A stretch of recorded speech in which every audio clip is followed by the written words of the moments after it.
Hey, what's going on? We got a super good guy in the house. Is that you, Matt? What are You you? in there? What is going on? You're in the computer. I don't see you. Take your fogged up glasses off, man. What have you been doing? Woo! So, All right. for those of you out there that don't know who this gentleman is, it's Matt Warner, the myth, the man, the legend. No, not the legend. Tell everybody a myth. little bit about yourself. Not that it needs to be told, but tell the quick story. Well, let's see. I shot a 498-pound bear one time. That was cool. This is a great story. So I'm out in Hyde County with the Seegers family, and we're bear hunting. And we chase down this bear. The dogs get it. Then we go in there. We kill the bear. So then we're laying there. The dogs are all jumping all over, and I got this little dude with me, like my guide, kind of. I call him Little Bear. He's laying there, and he's smoking a cigarette. He's got a big old dip of chaw in. He's smoking that cigarette. And I said, "Hey, Little Bear, man, these dogs love chasing these bears, don't they?" And he goes, "More than Peter loved the Lord." Just like that, right out of the hillbillies, baby. So yeah, hey, I am so happy. We totally put a lot of effort into this. You called me today, said let's get on and let's go, and here we are. I go, hey, what we prepped for this thing for a while, everybody. So tune in. Right. Hey, and make sure you stick to the script. I know. The boss lady gave you the script. I know you weren't supposed to hear that. You came on early. You could see. I'm Susan's puppet. You're just dancing like that, aren't you? Like, dance, monkey, dance. Be funny. I love it. No, I love it. All right, highlighting you here in a minute. Yeah, she's do your intro. So, all right, everybody, it's tuning in right now. We're at the Trade Industry Contractor Edition. It's one of our first episodes after we've kind of done the transition here, a little rebranding. We're hoping to get more people involved in the industry, not just the fencing, because we've noticed that the gate industry and even the ag industry, everybody's kind of branched off and done other things. We want to bring everybody back in. And, and speaking of that, watching what you guys have done up there at your chapter is amazing. I mean, that's not the same chapter it was 5 years ago. I'm telling you, the Midwest chapter is really, really strong right now. We've got a good culture. Hey, by the way, we are human. We still make some mistakes. Actually, we have over-the-road training coming next week, and there's still spots available if anybody does want to sign up. But we're also doing a chapter meeting. So anybody that's watching, if you want to come up just for a chapter meeting, we're gonna do our normal meeting. I'm actually gonna do a keynote message that I've been working on called "Unleash the Inner Monster," which is kind of a metaphor by let it out, let who you are out. So I think it'll be really well. It's about 20 minutes long, and then we're going to be right around our place. I'm even going to do a little bit of tour because we are not just a fence company. Yep. We have the software. We have a fab shop. We have unlimited sports solutions. We have a real estate arm. We're doing our first development. I sold my first 3 acres out of my 60 acres that I'm developing just the other day. So. Like we're doing other stuff. And that's what I tell people all the time. I say, listen, when you're in the fence industry, you don't just have to do fence. You can do other things. Yep. This powder coating company that we're going to do, man, we're doing this awesome semi-automated line that we're going to be making. And we just picked up a $700,000 contract for that. I mean, so come up if you're in the Midwest area and you want to come see us. Come up. I'll give you a tour of our stuff. And I'm always an open book. I'm always happy to help anybody I can. I think I was going to reach out to you. I'd like to rent a room at your place. That way I can qualify to be join your chapter. I want to come up there and be part of it. Done. You know what? I need an address. I really like our little Midwest chapter. I think, and we were chapter of the year. We wake up every day and piss excellence. That's just what we do here in the Midwest. And what I've seen is, I've always stayed in close contact with Shane and everything that the camaraderie you guys have, and then how you guys are reaching out, and you're not looking at it like it's a zero-sum game. It's you guys are looking at it like the whole industry wins, we all win. So I love that, how we support and participate in everybody's stuff, and watching what you guys are doing, it inspires me. So I appreciate that. We got some guys that have been in the industry a long time. Barry Baker. I don't know if you know who Barry Baker is or not, but he's out of Wichita. And I'm going to tell you, that guy, he has been in the industry so long, and he's so smart. And And then we've got Randy Ward, which Randy Ward is just a salter there, and one of the best looking dudes around. Randy Ward is a sexy son of a I've heard that. No, yeah. But anyhow, I'm tired of hearing people say it. You know what I mean? It's like it's making me hit the gym twice a week now. I do love our Midwest chapter. Let's talk about Ken, though. You know what I'm really excited about is next year. You got Ken coming in. Ken Throckmorton. And if anybody doesn't know him, he's just a genuine dude. You know? I sent him a text today. I said, man, just keep being who you are, because he's kind of in that hot spot right now, and he's catching a little bit of heat from some different things. But here's the thing I want everybody to understand too is an organization is only as good as what the members are willing to put into it. So I have a hard time pinpointing or blaming any one person, because it's our organization, and you treat yours the same way. You say, you know what, guys, what do you want to do? You have to tell me what we want to do, and we'll try to do it, and we'll probably mess it up, right? But that's part of also growth and getting out of your comfort zone. The minute that you decide that getting out of your comfort zone isn't worth it, then get the hell out, because you're not ever going to accomplish much. We are here at Empire. We are constantly pushing ourselves out of our comfort zone. I was just telling Jamie, we're going to have the single biggest month we've ever had. And I told Jamie, I'm like, what about backlog? What does that do for you? Oh, we discussed this. Backlog is something we all deal with. All right, here's a learning moment. If we don't, let's just get right to the point early in this show. Let's have a learning moment. I have really started to put a lot of value on my decision making in my backlog. So when you're looking at your backlog, let's just say that you're a $3 million company. You need to make sure that you have 3 to 4 months worth of backlog of work, no matter what, at all times. So if you have that 1 month where you're like, oh man, we're going to get a bunch of work done, we're going to chew through $500,000 worth of this work, you probably need to hit a little bit of the oh crap button and say, we got to get some bids out. We got to start making some phone calls. Get those phones ringing, call those general contractors. Hey, what about this? Hey, I gave you a bid for this, and then go back and recirculate some of those bids that you already put out. But that backlog can make you ballsy too, right? It can make you swing for the fence. So right now we're sitting in a spot where we have a ton of backlog. We have more work in the backlog than we ever had. So I told my team, I'm like, hey, that big job coming in Lincoln, I don't even care if we get it. Yeah, I know, it's nice, isn't it? Yeah, because we know it's going to be a hard job. It's a prison job, and it's huge, and it's going to be hard. So I'm literally sitting there going, do we really want to? It's a 3-year project. Do we really want to tie up all of our resources and go beat our head against the wall to get down in the gutter? And by the way, folks, we need to make money. We need to be profitable. And if you're not profitable, then one, you might want to look at getting out, because right now the fence industry is actually pretty good. We're making good money. A lot of people are making good money. If you're not, then you probably, maybe you're not cut out to be an entrepreneur. It's not always the industry's fault. Sometimes most of the time it's yours, doggone it. But with that backlog, I challenge everybody tomorrow morning when you get to work, go look at your backlog and say, you know what? I think we need a little bit more. Or, hey, we need to raise our margins so we don't get quite as much work, right? Raise our margins up. And if you do get that way you can afford. And by the way, there's also 3 types of overhead. There's a direct overhead, indirect overhead, and then what I call a growth overhead. And if you're not managing for growth in your overhead, you will implode. There's my lessons in business. And I love that you said it. You said it is perfectly simple as it can be. Sometimes we overcomplicate the process of this.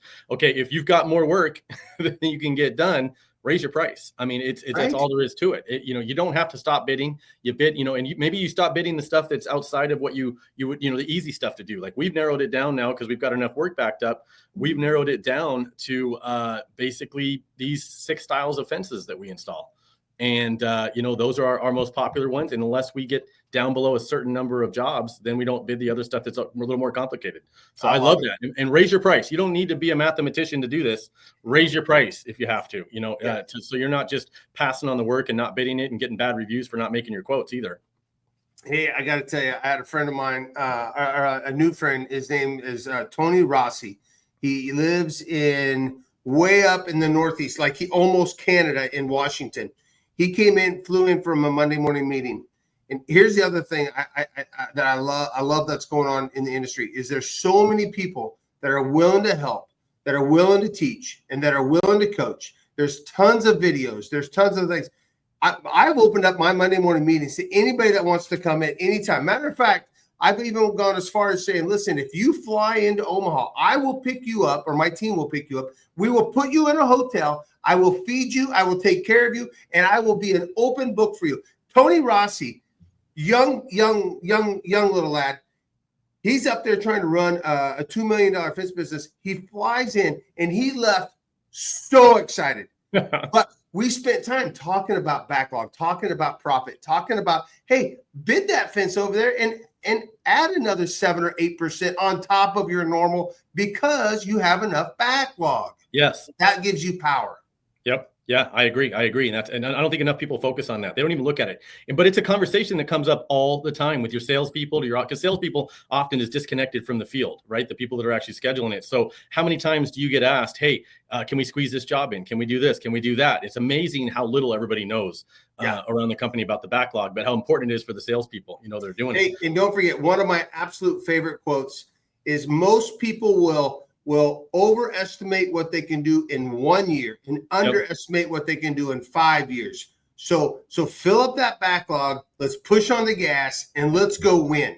Yeah. Speaking of Sean, we were just talking about Sean earlier. I do like Sean. We were just saying, Sean, we literally just said, what a good guy he is. I really appreciate Sean. Let's see, what did it say? I was told if I came to a Monday morning meeting, I could get a stay. And yes, I will do that. That is a very true statement. We eat a lot of meat. We are the number one state in cattle production. We're going to slaughter close to 9.3 million cattle this year in Nebraska. Yeah. And processed meat, you guys pioneered that stuff. What do we got? What is it? Is it Kool-Aid as well? You've got Kool-Aid, beef jerky, the McRib. Matter of fact, the guy that invented the McRib lived in Waverly, my hometown. Jackson. And by the way, we also have the largest underground body of water in the world called the Ogallala Aquifer. Woo! That's what everybody's been wondering too. Yeah. So speaking of Sean, though, we got demo days coming up, and I think we briefly talked about it. And I'd love to get the Midwest chapter involved in this. This is up in your area, so we're going to be back in Indiana.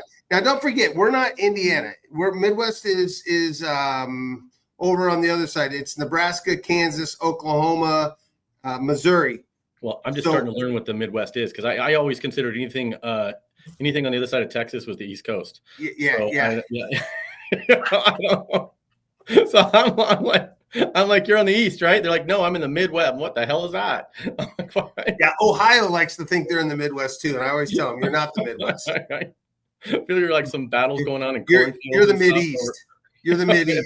I don't know. Well, yeah. So so tell me about demo days. What's going on with demo days? So we had demo days at the show last year, and everybody loved it. But it was really hard to maneuver outside at the same time. A little hot, but a lot of traction behind it, and a lot of people reaching out saying, "When are we going to do it again? When are we going to do it again?" And rather than do it at the same time as the fence show in October, we're actually going to be doing it this time over on the it's not the Midwest, it's the Mideast. Is that what that is in Indiana? So in Indiana, over in South Bend, at the CMM facility. So we were out there a month or so ago. If you followed us on social media, and there was a good 100 or so people out there, and it was a great time, great property he's got out there, and a great bunch of people at CMM. So we're excited to be out there. So that's going to be April 16th and 17th. So we'll be getting the information out there for people to kind of get signed up to go to that. So equipment, 16th, 17th. Yep. So should be a lot of demo days, equipment, a lot of outdoor booths, and it's another way to give back to. And I hate to say things like give back, because it always sounds so cliche when like, oh, I just want to give back to the industry that's given so much. You know what I mean? I don't know why. I just hate to hear it. I hate to say it, right?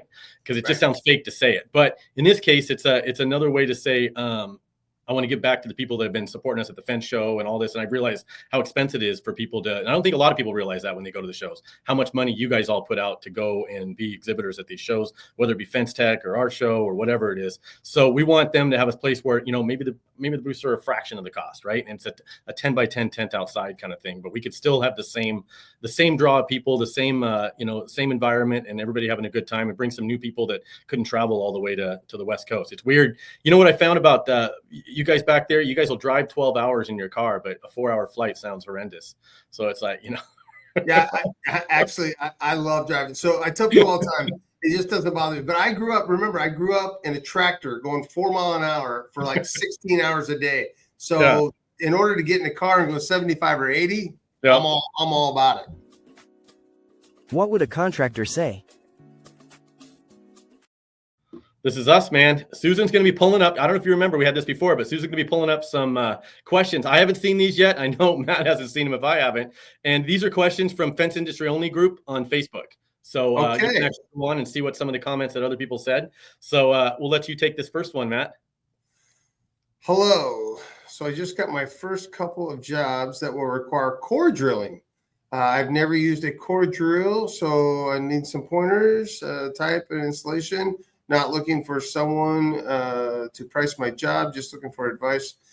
Man, core drilling is such a funny thing. And I will tell you that there's a lot of different ways to core drill, and there's a lot of different machines out there for the core drilling. Now, we have this core drill that actually sucks down to the concrete, but sometimes we'll even put it like on our dingo bucket. We have a little dingo that we'll put it on that dingo bucket, and that way we can move faster. So we'll actually suck it down to the bucket in there, and then we'll hook the water to it, and then just core through it. It's actually pretty slick. It's a great way. Every once in a while, we'll do core drilling, even when we don't have to, just to let the concrete guy get going a little bit ahead of us if they're slowing us down. But I also, right now, I love core drilling, especially when they let us just pound the post right through it. So we core drill and we just pound right through it. Man, it is slick nickel. Yeah, we do a lot. I mean, we do a lot of commercial, so a lot of it is inside warehouses and things like that. So it's a lot of plated stuff. But when we got a core drill, we got the wet one, similar to what you were talking about, and then we buy the dry bits, go up to like 3.5, 4 inches, and those are also super nice. You're only going to get down 3-4 inches, then you got to pop the core out, go down 3-4 inches, keep popping the core out. But I think that's our go-to. So I guess to answer his question would be, it really depends on the size of your core too.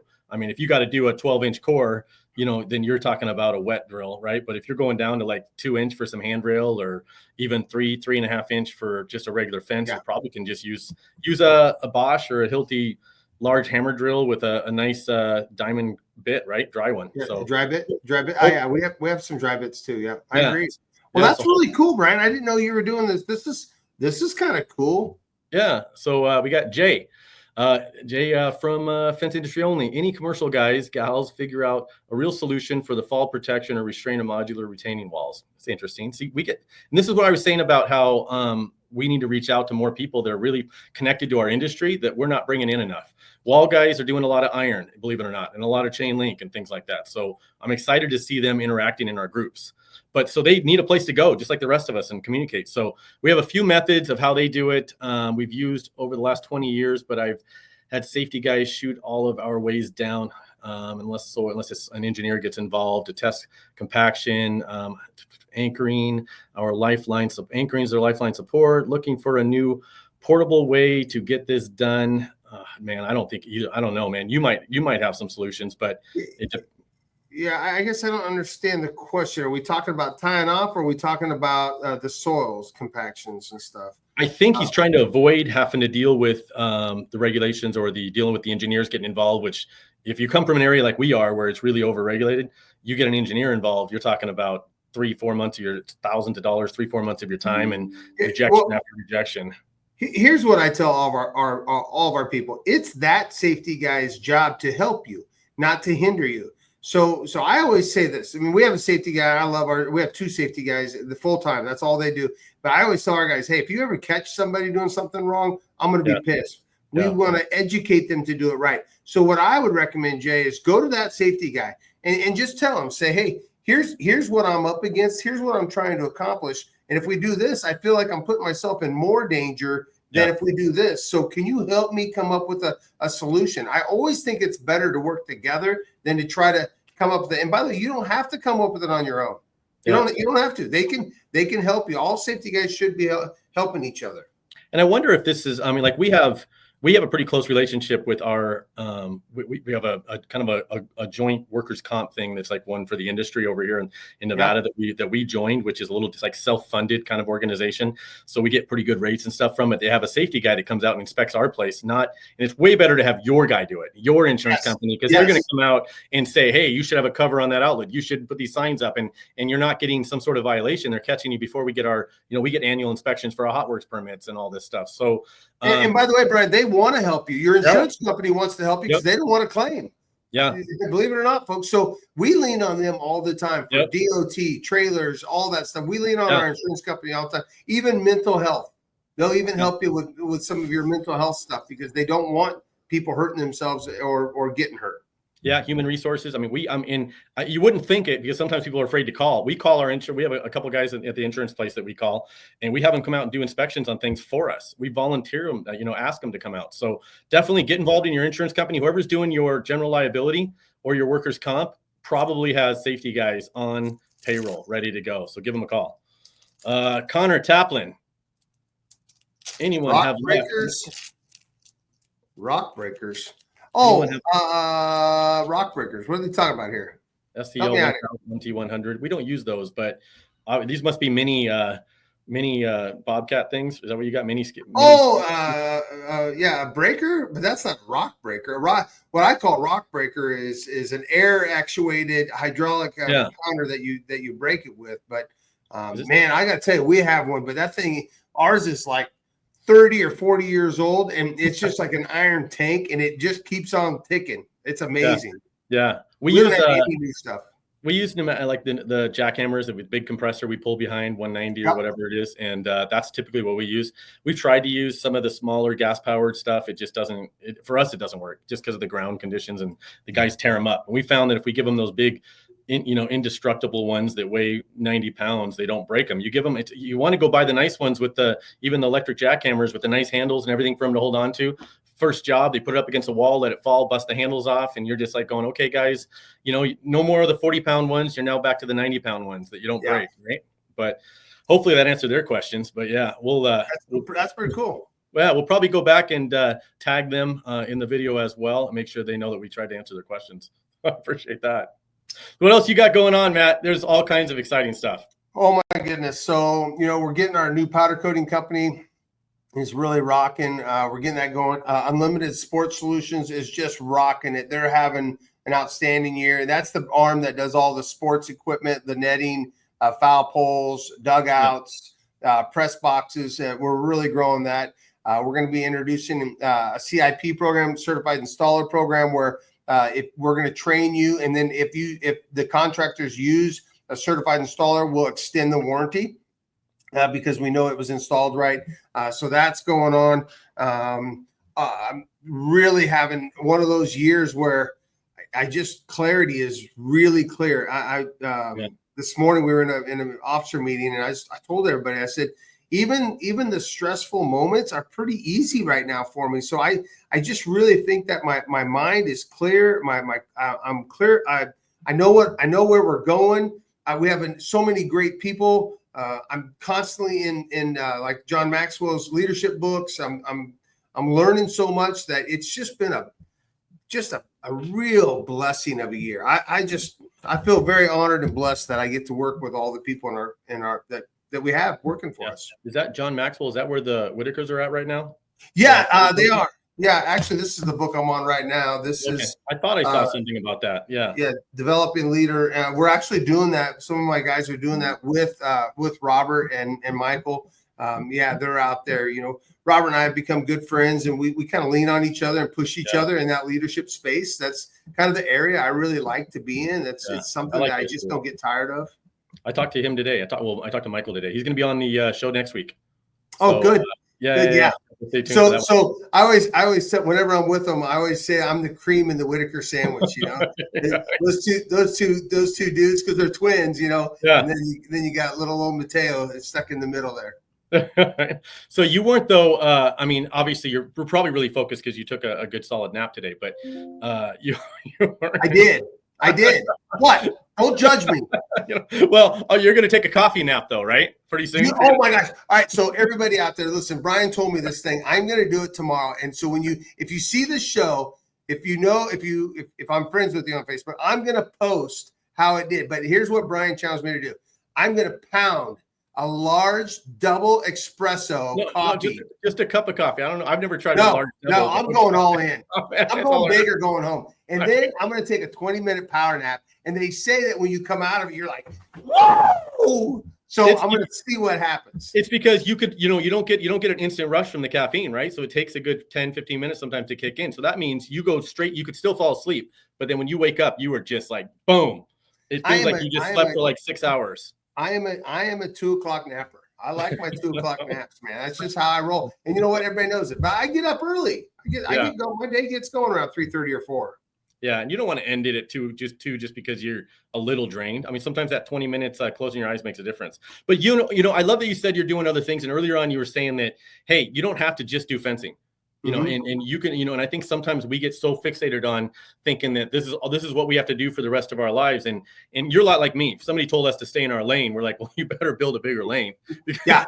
Right? No, I always say, hey, listen, there's 6 lanes. I'm going to use them all. Yeah. Yeah. So I love that you said that. But because you weren't always this diversified and all this stuff. So when you started out, what was your first company? Well, in 2009, we started out as a netting company. We were going to really specialize in netting and quickly found out that there's just not enough netting jobs at that time. Netting really wasn't that popular at that time. We were kind of a little bit early on there. It was on golf courses, but we wanted to get in the baseball space. So we got into that. And what really happened was we got into that. And then we were like, well, you know what? We need to do something to fill in the gaps. So we started doing some residential fence. Then I created My Salesman because I got tired of going on the dead end leads. And right now, oh, by the way, let me get a little, I forgot all about this. I'm going to give a plug for My Salesman. Here's what happened. So get this. So I hired a developer in 2011 to build me a software. And they are a mapping company. They do maps. That's what they do. So I was like, matter of fact, I was walking by the window one day and I saw a computer nerd on his computer had a map thing. I knock on the window. I'm like, you do mapping? And he's like, oh, but you do mapping. So anyhow, long story short, I went in, I told him what I wanted to do. And he's like, hey, we'll partner with you. We'll help you get this thing built. Great. I'm broke. I don't have any money. Let's build it. Right. So we build the software, we release it. Years later, I bought them out. But they still own part of my code. And because it was their proprietary stuff. So I was always like, no big deal. Well, they sold to a private equity firm on December 17th. The private equity firm calls me up and says, hey, we don't want to help you. We don't want to be a part of you. And you owe us $500,000. Oh. Holy crap. Yeah. My heart melted. It sounds like my ex-wife. Yeah. I feel your pain. Sounds like my current wife. No, all reality, Brian, this was an extremely heavy lift. And I don't know if you followed my story or not, but we basically are rebuilding the whole thing. We negotiated a $50,000 buyout with them. And in June 30th, we're done with them and we're going to be releasing it. But here, let me tell you the whole story. When we go through the storm, you come out stronger on the other side. We went through a storm, and I'm telling you what, this is heavy, horrible, right? Yep. We're hemorrhaging money. I mean, I'm putting my savings that I had into this thing back in. Plus, I went and had a bank and borrowed half of the rebuild. Plus, I'm pulling in all the money I can. Plus, we've lost customers because they're not maintaining it, so things are breaking on there, and they're not fixing it for us. Yeah. So we're in this. So, by the way, I had full transparency with all of our customers. I said, hey, listen, this thing might break on you. If it does, just let me know. We won't charge you, but we really don't want to lose you as a customer. We're doing everything we can. Please, please, please stay with me. Yeah. So we're going out. But get this. For 5 years, I've been trying to get Eagle View to share their mapping with me. They're the king of the mapping world. They have the largest private plane fleet in the nation. They fly everywhere all the time taking pictures. We're going to have Eagle View on this next version. We couldn't do it before, but I got Eagle View. Eagle View actually came out to the Fence Tech, met with me, said, we love what you're doing. We love what's going on. We love your software. We want to partner with you on your mapping. Now, it's going to be an upgrade because they're going to charge me for the maps because they are their maps. They go on and take pictures. This isn't Google. But you should see these maps, Brian. They're beautiful. Matter of fact, I think the industry is going to thank me because even if you're doing commercial work, you're going to want to use our maps to go look at the layout because it's better, more detailed, and it's more current. I think, Brian, I think you'll love them. Yeah, I'll take a look. Definitely. I love innovation. I love it. Anything we can do to advance what we're make our industry move to the next level, I'm all for it. So I love it. This is going to be some of the best mapping, best maps that the industry's ever had. Now, I don't know, like in Ogallala, Nebraska, they don't have maps of Ogallala, Nebraska. So not everybody's going to get it, but then we'll just use Google. Yeah. Okay. So that was my second business. And then we landed this huge job. By the way, I'm done with that story. We're back on the original story of the businesses. So then we landed this huge job down in Kerrville, Texas. And we were building these dugouts because the contractor came to me and said, hey, we don't have a dugout guy. Will you make my dugouts? And I said, of course I'll make the dugouts. So I found a fabrication shop and they were making it for me. Well, the fabrication guy was falling behind. So I go to him and I say, hey, can I help you? Or what can we do? And he's like, Matt, I just want to retire. Why don't you just buy me out? I call the bank. I write a $40,000 check. I called Scotty. I'm like, Scott, I just bought a whole bunch of stuff. I don't even know what it is. Come help me get it. So that's how we started our ESC, our fabrication shop. So and then in 2021 we started the USS brand, and then last September we bought into a powder coating company, and we're probably going to buy 2 or 3 more companies that aren't in the fence space. We have like 70 vehicles. We have our own mechanic shop. We're talking about possibly doing outside, because what I've learned is that if I can do my stuff and if I can do about 30 or 40% of outside industry stuff, then that's a good business model. 60 or 70% of our work is us. The rest of it we'll bring in from neighbors and friends and the community. So we're really, I'm not a fence guy. Yeah, I'm an entrepreneur. And I wish more fence guys thought like entrepreneurs and not like fence guys. And by the way, I love, and I'm sure Sean's watching here, he's a fence nerd.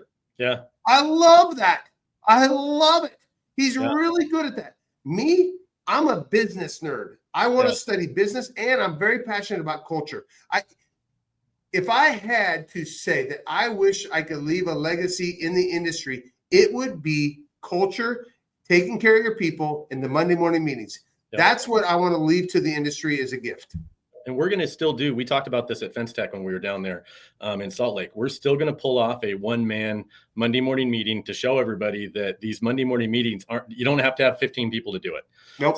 And I think that when we see them, I mean, we see a lot of your videos and stuff, and there's always this big, there's this big room, and there's a big, full of people and a big circle, and you in the middle, and everybody talking, and you bring in Tony Thornton in and guests. You watch those? You see them all. I mean, you and I mean, we have a unique friendship, really. I mean, we stay in touch. We do. I mean, and there's not a single time we don't talk that we don't have a great time.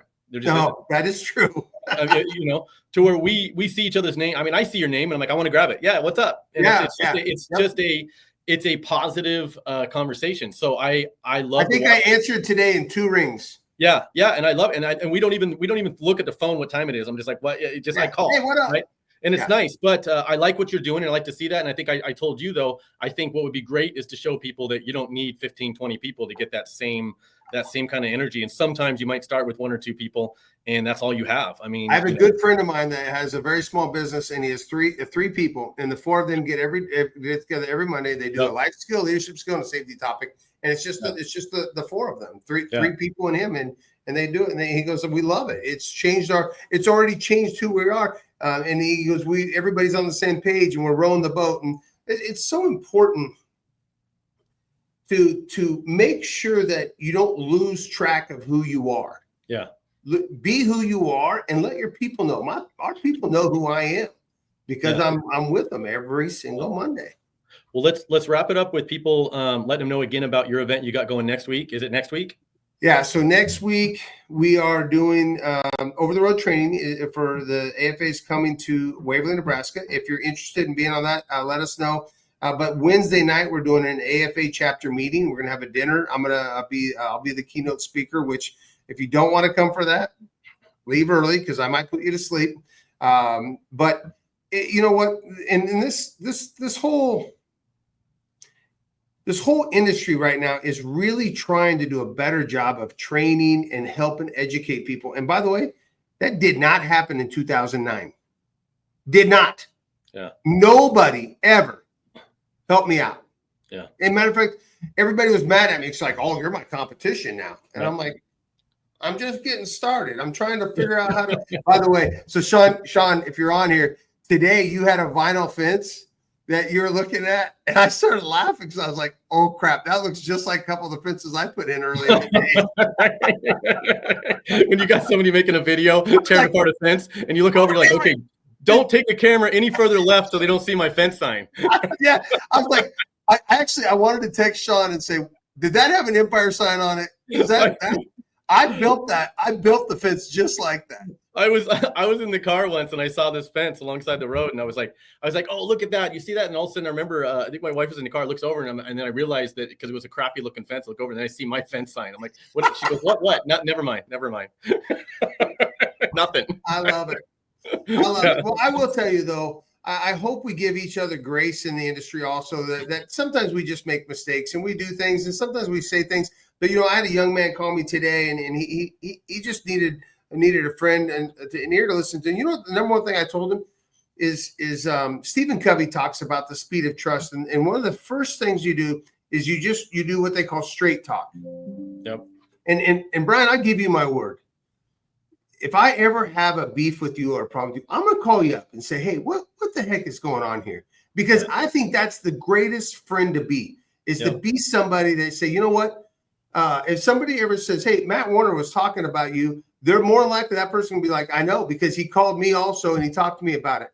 Yeah. And that's just, I hope that we have honesty with each other. And I want you to do the same with me. Yep. You see me doing something or saying something, you'd be like, hey, what is this all about? So that's who I want us to be. I've said it a million times. Nobody benefits if anybody doesn't succeed. It hurts the whole industry. I mean, we might lose. You never know. I mean, somebody going to your event or going to one of these events or something for the very first time, that may have been the very first event they tried in our industry. And then if it flops, we may lose that person forever, and they may not be involved, in our industry. And now they could have been going to all the events, right?